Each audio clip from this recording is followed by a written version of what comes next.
Hey guys, Jared here. I just wanted to give you guys a quick deck profile. One of my friends topped the Remote Duel Regional this past weekend. He got third place with a Ghoti Synchro Runick deck. It was really cool. He really went in depth with the combos. So if you're really interested in a deck like this, please watch through everything because it's so in depth. And we were just having a nice conversation because I haven't talked to him in a while, and we just kind of went into the deck profile without an intro or anything. But his name's Crystalline, and he did a very great job deck building this deck and explaining everything very well. So again, if you really want to learn this deck, please, by all means, watch the whole thing and listen to what he has to say because he explains it very well, in my opinion.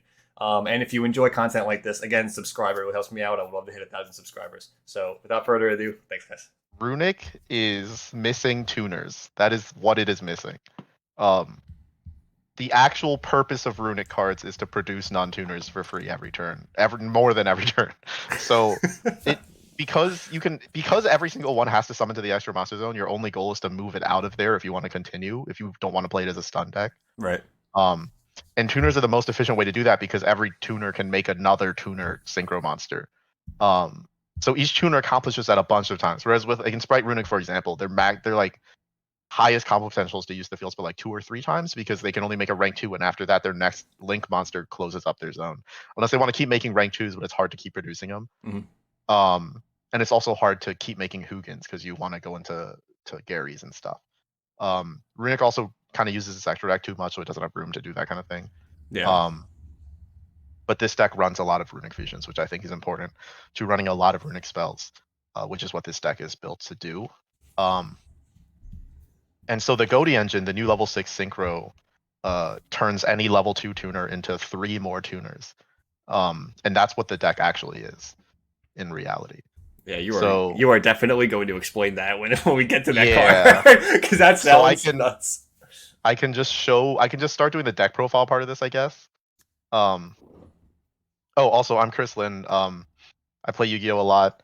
I usually play Plunder Patrol, and I designed a card game. Please check out brothermingames.com/react. I was just gonna say any shout outs you want to give to, feel free to do it right in the beginning. That one I'll always shout. You have to advertise the card game I designed. You have to do it. You have to check out the actual that card one's game. important. Yeah. But just laying the cards out. Tiamatron seems like an unrelated tech, but it's also a tech for this deck. It's also a deck related one. It's actually super important to the deck going through a lot of boards. But is also, I think, in general very good. This card won me a large number of games against Blue Underries. I'm assuming it's very unexpected too. Like people just aren't like playing around it. Like, it's very hard to play around. And actually, I had someone play around it after game 1, and I still got him with it. And then I cited it after that. You're supposed to cite it after game 1, but I had a feeling because this card's especially good against Blue Underries. Because they set up like really weird situations where you kind of need it to clear back row before they can activate it. So what it really is in reality is a Magnemut search target. So you can go end phase summon Magnemut and put him in the right zone. So that in the end phase when he adds a dragon, he can add Tiamatron, and the Tiamatron comes out in the right zone. Okay. So it was like I had a lot of games where, like, for example, my opponent won like Shifter and then make M-Pen set a card, set 2. But he set one of them behind his M-Pen for some reason. And that's the dream. I was just like, oh my god, no, what is it? End phase? He didn't summon the barrier statue either. So I just went like end phase Magnemut in defense position effect, end phase add Tiamatron, summon Tiamatron. And the card that it popped was the Dreaming Town.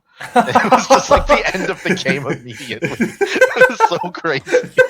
But it's constantly coming up. It's just a very good card. That's crazy. He actually played himself harder than you could have played against him in any capacity. But because of the Runic cards and the other fish cards and all the other stuff going on here, even if they play around it completely, you can still make it happen anyways. Right. But not always. Doing it on turn 0 on your opponent's first turn is requires a little luck. That one's like absolutely out of control. So the rest of the time, it's always happening. So obviously the deck's like very combo Runicky, I would assume, with the way when you show me the deck. Actually, less than you think, but also it still is. Okay, like I said, I do not know. I actually know what lifeless. I do want to get to explaining why it works because it's very weird. Okay, that's fine. Feel free, just take over. And go. So 3 Magnemuts, 1 Druid's Worm, and 1 Tiamatron is the Dragon package. It's important that you have these. I'll explain why later. 2 Shift is the best one. 1 Paces and 1 Zep. Those are the 4 Ghoti tuners. 3 Hopier Squadron. All 3 of these are basically Ghoti tuners. 1 Leafless Lifefish, which is just another Ghoti tuner, but like a slightly different one. It lets you go off if you don't have a Runic and you can search it at some points. 1 Snopios, which is just another one of these. but a searchable fish. And also it's crazy. It's just a crazy card. They're all crazy. So those are all the monsters. The Runick lineup is one Reasoning, one Called by the Grave. Called by the Grave is kind of a Runick card. Reasoning is 100% a Runick card in a deck like this. Reasoning, I 100% understand with all the different levels and shit. There's like so many good hits. Well, your goal is to mill spells. You actually Yeah. don't care what you summon at all. Your goal is just to put like 3 spells in grave. Yeah, the added bonus just for the extra draws later. Yeah, for the extra draws. But every time I activated this card, it missed. I hit a total of 1 spell during the entire tournament, which made me want to die, and I sided it out a lot in anger. But besides that, it's a good card. 3-tip. If it hits Magnemut, the Magnemut triggers. 3-tip. 3 flashing fire. Oh, if it hits Tiamat, the Tiamat triggers too. Oh, that's cool. I didn't know that one. I think Tiamat has weird summoning conditions. I think. Nope, never mind. I lied. It can't be summoned that way. Wow. So it would just pass over it. It never happened. It's because I was. Oh my God, never mind. There's a reason I said that, but it's. I was thinking about another interaction that doesn't come up. 3-tip, 3 flashing fire, 3 freezing curses. These are the good ones. 3 destruction is the last good one. And then 3 fountain, and then 3 dispelling, because I think dispelling is the next best one in terms of actually dueling your opponent. For some reason, dispelling is something that people don't know what it does, and I like got a lot of people on it. I'm surprised it's not more regularly played because it comes up constantly. Like people just add cards from their deck to their hand. Probably fear of like tier element, just sniping a tier by accident.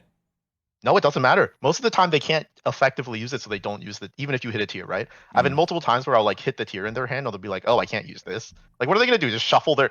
It's the first card in their hand. They activate the field spell. They add Rhino Heart. You discard like a Merely or something. What are they gonna do? Shuffle the Merely and the Rhino Heart back? It's the first card in their grade. Most of the time they just let it go. Just like if you think about like what can they effectively do after you randomly discard a tier from their hand. Now my opponent's got like 4. They have like 4 tiers in their hand every time, and they got extra gas all day. Yeah, but even then, like it's still worse than what they were planning to do. Whatever happens there is not as good, and so that's something about this deck. Also, you'll see like if you can activate Dispelling, it's because you had a turn already, and if you had a turn already, you want them to start doing things so that you can start taking stuff away.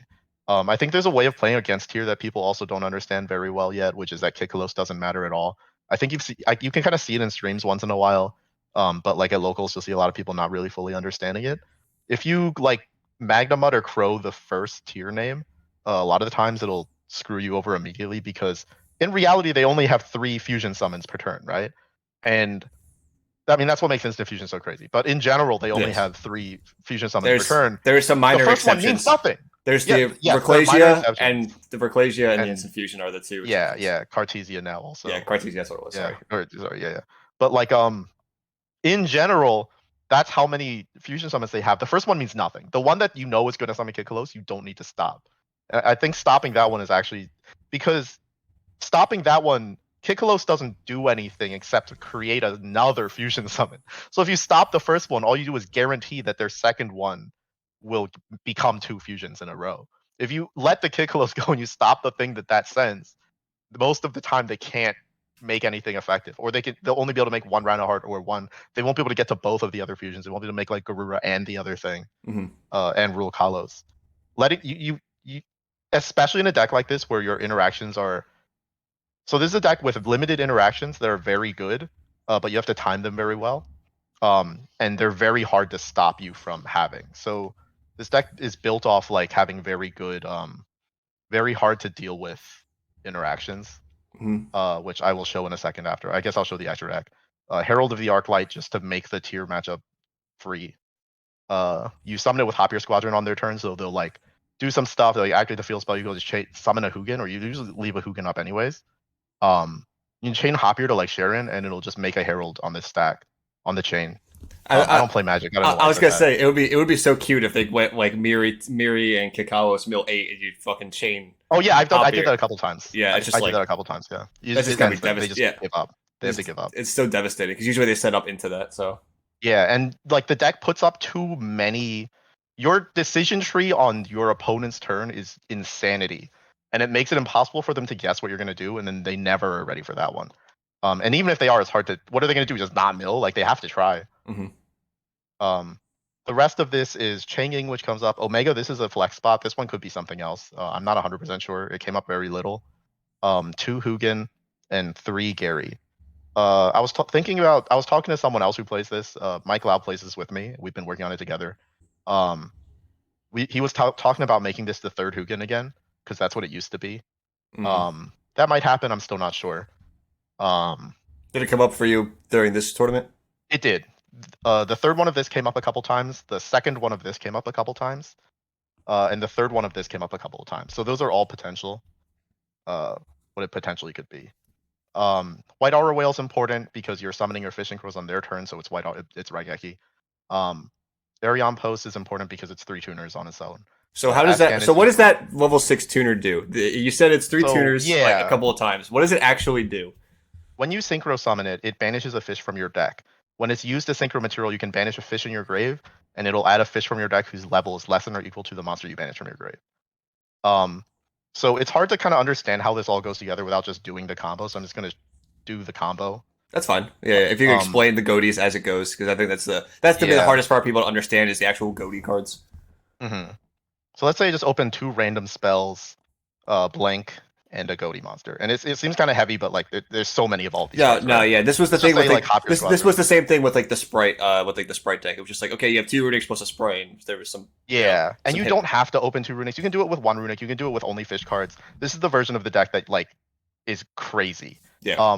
If you open just Ghoti cards or just Runick cards or like weird little combos in between of not this, you'll still win most of those games, but you have to play well. This hand you almost don't have to play well, and you'll just win anyways sometimes. So Smiting Storm summons Hugin. Discard the blank to get Fountain.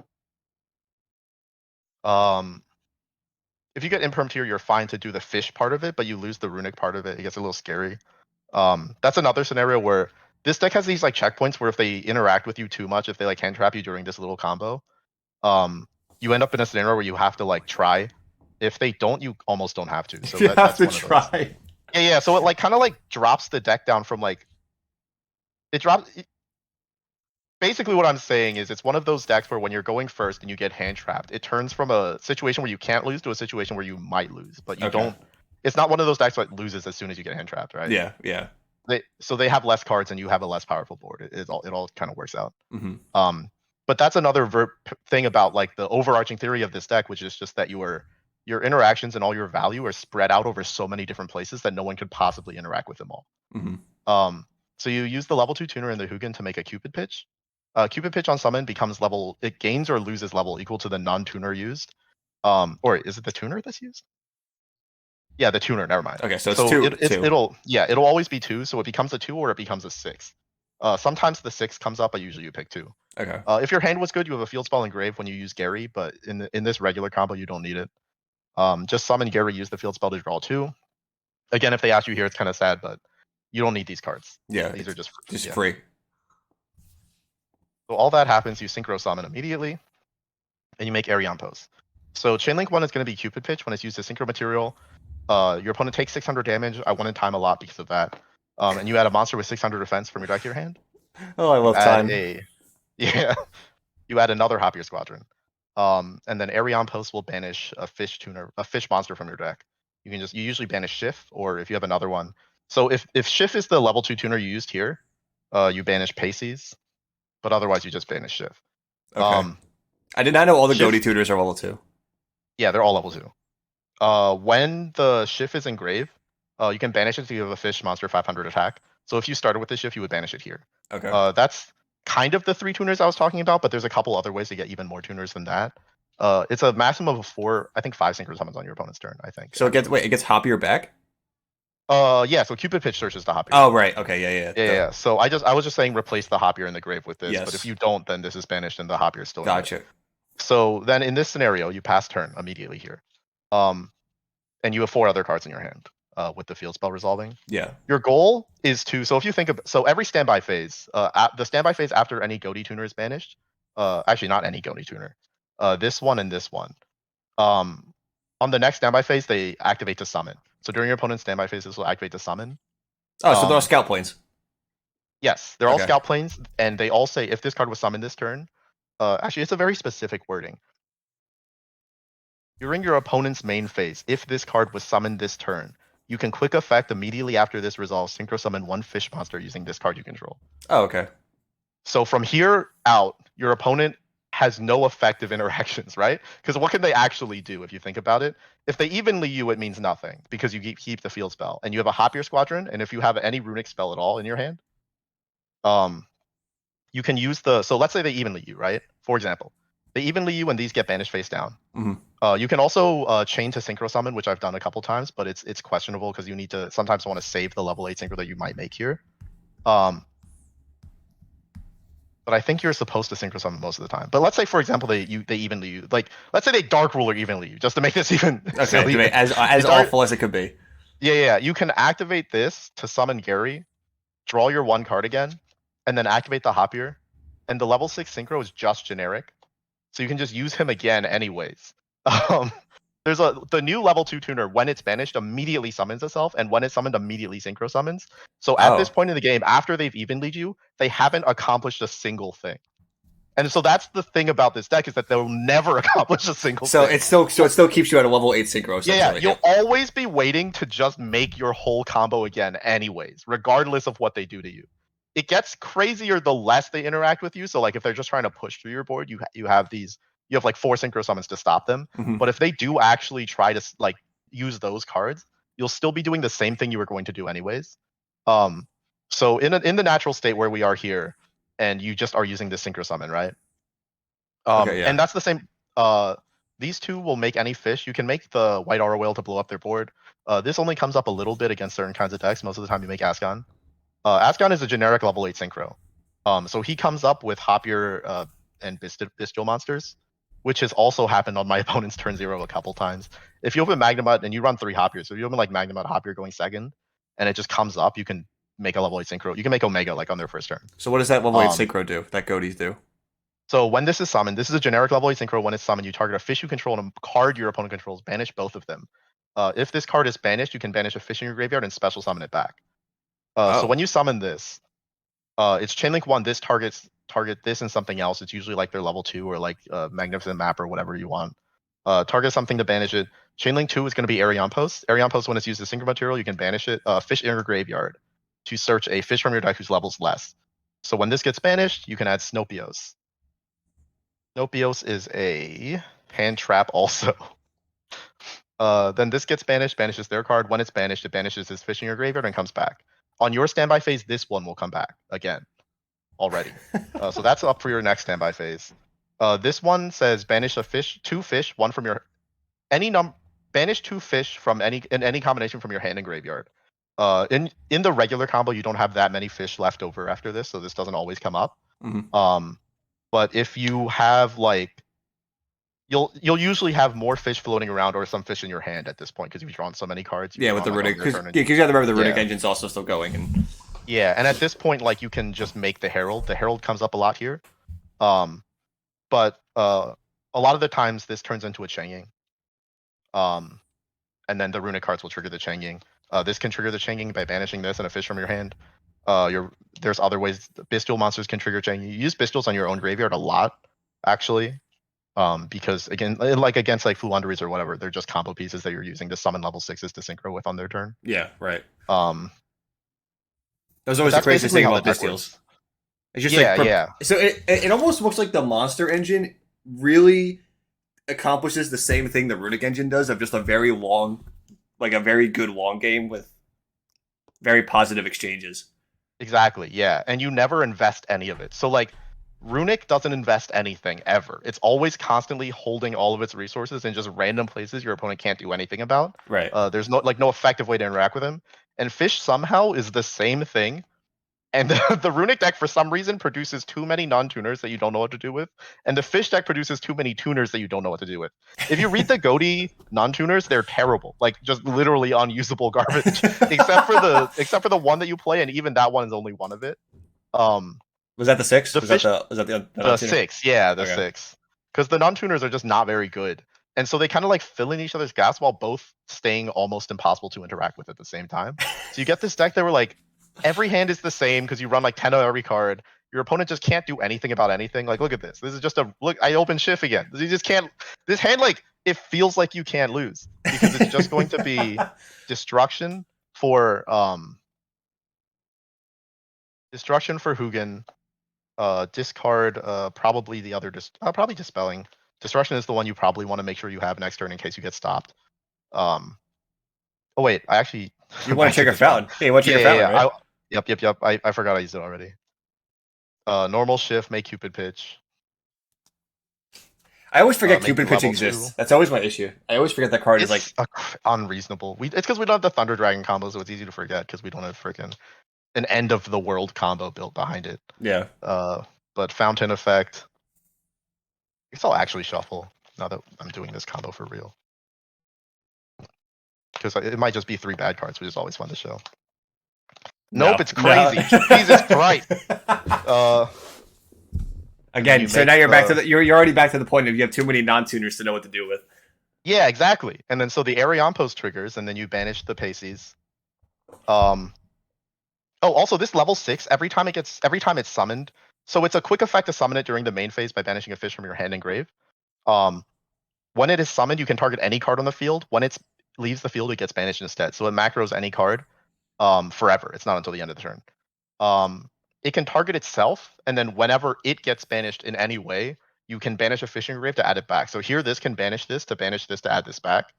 That comes up sometimes depending on your hand, but most of the time you don't do that. It's a very good utility. Like everything has very good utility.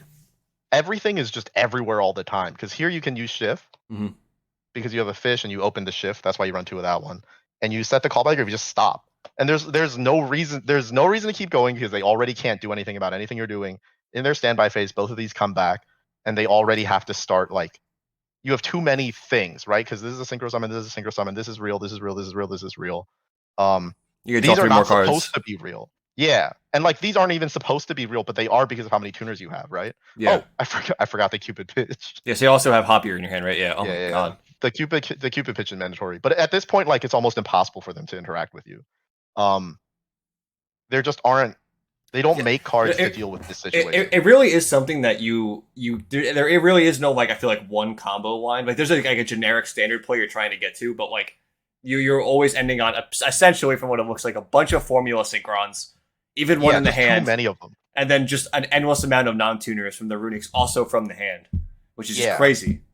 And they gave this deck like the perfect kinds of synchros. So this one is a spot removal we already talked about. This one blows up their entire board. You have Changing Access and Herald of the Arclight access for some reason on their turn. Sometimes this will come up to produce more tuners on their turn again anyways. And then also this card. I run one of this one. I kind of want a second one to play. I have a second one. I'm not sure if I'm playing it yet. But when it's synchro summoned during the opponent's turn, it just says banish every card on the field. And then it gains 500. Its original attack is 500 times the number of banished monsters. And during the standby phase, after it was banished from the monster zone, it summons itself. So like it's huge. I think it's gonna be huge. Yeah, it's an unreasonable card that ends the majority of games. People will try to kind of get through this scenario by not interacting with it, right? You'll see people like get to a point where all they can do is like set a couple cards or something. And there's a lot of scenarios where your opponent passes with a couple interactions left. And most of the time, like with Spread Runick or Tier or whatever, when you do that, just they kind of let you have another turn, right? And they keep some of their resources. Yeah. It's very easy to wait until the very end of their turn to just say banish everything. And like, it's funny because people kind of overvalue the field spell when they're playing against you because they're scared of this part, right? Because they know about it, and they're not wrong to be scared of this part of it, because it's there. Like, I can still do this, but when this gets cosmic or something, it's so meaningless, right? Like, so this getting cosmic is almost always just like chain smiting storm, summon a level 4, and then let it get banished. Because I kind of want the ability to make specific synchros out of this point. Right. The level 4 is very safe. Sometimes the level 2, but the 4 is very safe. The 2 is if you're like playing against Tier and you want to just make a Herald immediately. If you activate one of these to synchro, and your opponent's like waiting for a level 8 synchro. So like, let's say they have perfect information about my deck, and I say activate this to synchro, and they're like waiting for a level 8, right? You can chain this to summon a level 2. You can synchro with multiple. It's not like one of the synchro with only one thing. You can make the level 10 and banish the whole board right there. Right. Yeah. So like there's like ways around it. Yeah, so there's ways to like trick your opponent doesn't even know what your non-tuners are at the activation of the synchro summon anyways. Right. So the entire time you're playing, you just have so much control and they have no information at all. You have so many cards and they have no information. It's kind of crazy. It doesn't. It's so funny. It doesn't look impressive, but like when the mind games aspect comes into it, because they don't know what you have, you don't know the level that you're going to go into. Yeah. Especially for a deck like Ghoti, where most of the people probably, I'm assuming everybody just read your cards because they have no idea what the fuck they do. Yeah. I would assume so. This just sounds like the perfect storm for something to, obviously take an event. Yep. And you got what top? What was your final place? I got third. I got third. Yeah. X01 or X1? I lost X1. Only Xu Ping had a draw. Oh, okay. Everyone else was X1. The guy that had a draw just lost. And the Changing is the like thing that kind of takes it over the top because people don't know. Even as you're reading them all for the first time, you don't read the Changing, right? You forget this card exists. It's obviously very funny that I think that like the Runick's trigger Changing, I think that's hilarious. That's yes, Runick's triggering Changing. Runick's banishing things banish things face up. So it makes this bigger too. So this will come out like this will come out with like it'll come out at like 12,000 attack because you banish like 30 cards from their deck, and it's like how many monsters in your banish? It's like 22. It's like all right, that's how big he is. Like freaking like what? I don't know. Holy shit! Well, this was sometimes it'll burn out. You'll deck him out. That happens too. Oh yeah, of course. Any Runick strategy. Sometimes you can just like literally. It's really like there's so much. Every one of these decks is working simultaneously, and every one of them is going to beat you. So you have to. It's like so hard to like lose. I do like the Arclight interaction. It feels so strong. Yeah. And then the Tiamatron is important because it's level 4. So that's why I said that before. Now, here's a kind of important question. Do you think that this deck would have a place going into the next format? It doesn't get hurt by the Ishizu cards. So the issue is how strong the Ishizu cards are as extenders and like creating new kinds of boards that are hard to deal with. Mm-hmm.